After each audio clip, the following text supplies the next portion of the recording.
Hey Light Life kids, welcome back.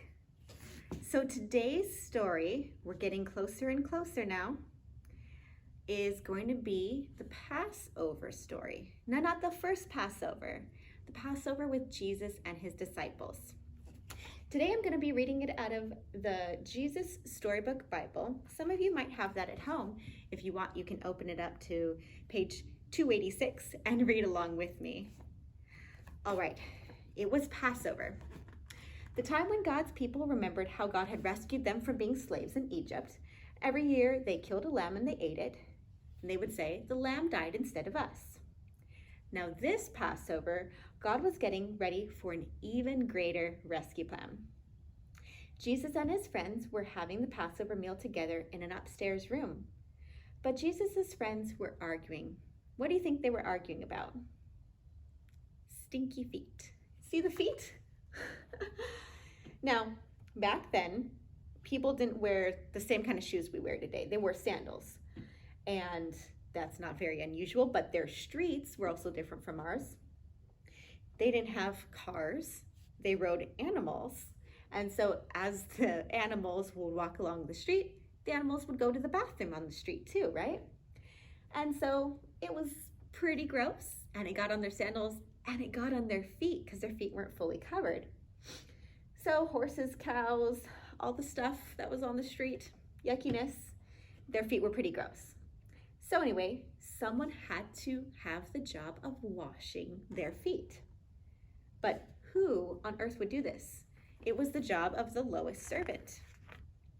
Now, where they went, there was probably no servant to help them.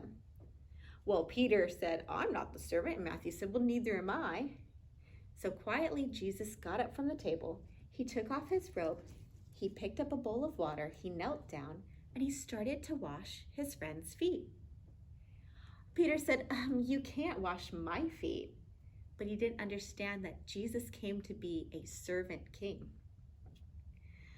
And Jesus told him, if you don't let me wash away the dirt, Peter, you can't really be close to me.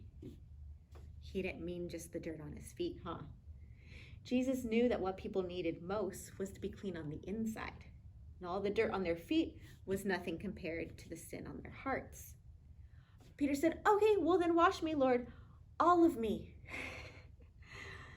And Jesus went ahead and washed his feet, told him, it's okay, I can just do your feet. One by one, he washed all of his disciples' feet. Jesus told him, everyone, look, I'm doing this because I love you. I want you to do this for each other.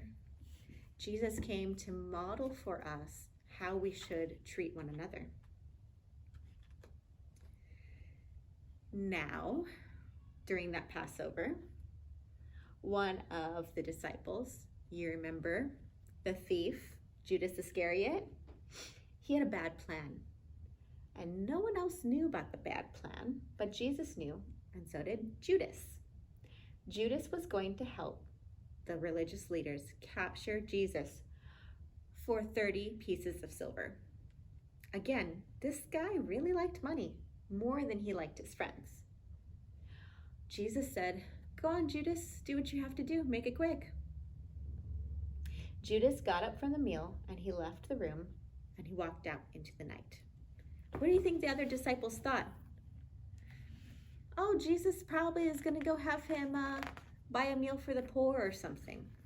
They didn't know what was going on. Now, every Sunday, we do something during worship. During the slower song, your parents, they might stand in line and we take communion, right? The bread, and so like a little cracker, and then it's the juice is what we take, right? Well, this is where that comes from. Let's listen. Jesus picked up some bread and he broke it. He gave it to his friends, and he picked up a cup of wine and he thanked God for it. He poured it out and he shared it. My body is like this bread. It will break, Jesus said. And this cup of wine, it's like my blood.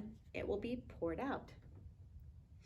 But this is how God will rescue the whole world. My life will break, and God's broken world will mend or be fixed. My heart will tear, but your hearts will heal. Just as the Passover lamb died, remember in Egypt, so now I will die instead of you. Because for sin, the punishment is death. My blood will wash away all of your sins, and you'll be clean on the inside in your hearts. So whenever you eat and drink, remember, Jesus said, I rescued you. Jesus knew it was nearly time for him to leave the world and go back to God. He said, I'm not going to be with you much longer. You're going to be really sad, but God's helper will come. And then you'll be filled up with a forever kind of happiness that won't ever leave you. So don't be afraid. You're my friends and I love you. And then they sang their favorite worship song together. And they walked to one of their favorite places, an Olive Garden. Not the restaurant, but it was a garden and it had olive trees. This is where Jesus and his disciples ate the Passover meal together, and we call it the Last Supper. Supper is like dinner, and it was the last time Jesus ate dinner with his disciples before he died. This leads us into a bit of a sad time, so we start to be kind of somber and sad when we think about these stories. But remember that it is also a really wonderful story, because we remember that it ends with Easter. It ends with the resurrection. A few more stories and we're gonna be there pretty soon. All right, stay tuned for the next story, guys. I'll see you next time.